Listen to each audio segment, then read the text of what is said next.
Recycling and composting help preserve important resources and keep waste out of the landfill, and many schools are participating.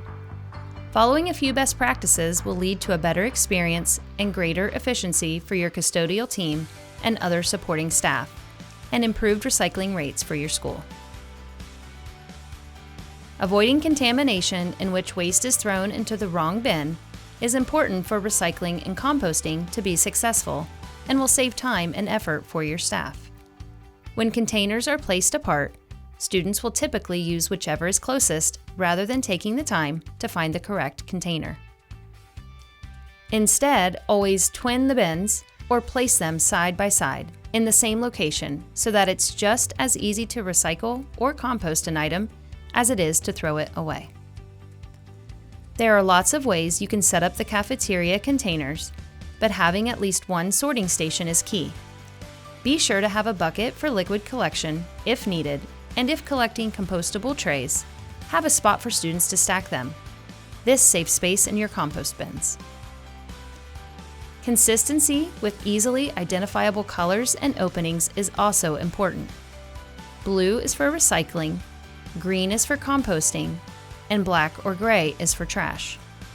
The size and shape of the container opening on the lid can be used to restrict what's collected for recycling and composting and create visual cues about what is and is not accepted.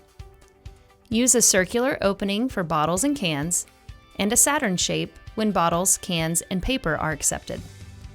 Use circular or rectangular openings or lift lids for compost containers, and square or rectangular openings for landfill. Signage is very important for successful recycling and composting programs. Signs and labels should be easy to read with simple, uncluttered images and labels of the most commonly discarded items that can go into each bin where the containers are placed. When possible, signage should be at eye level. If using bags to line the inside of containers, clear bags should be used for recycling, black bags for trash, and BPI certified compostable bags for compost. This makes it easy to quickly distinguish between them when tossing into a cart or dumpster. Remember to keep recyclables loose when placing them in the dumpster. Not every space needs the same size container. Classroom bins can be smaller, and if you're only collecting things like paper and cardboard, you probably don't need a liner.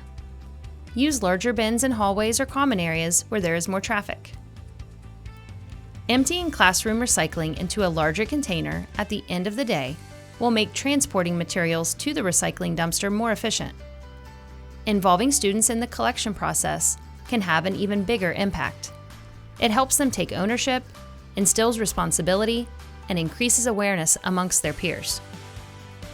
Following these few best practices can make sure that your school's sustainability efforts are successful without making a lot of extra work for your custodial staff.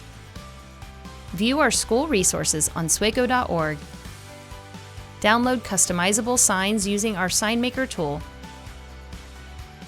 or connect with SWACO's School Resources team by emailing schools@swaco.org.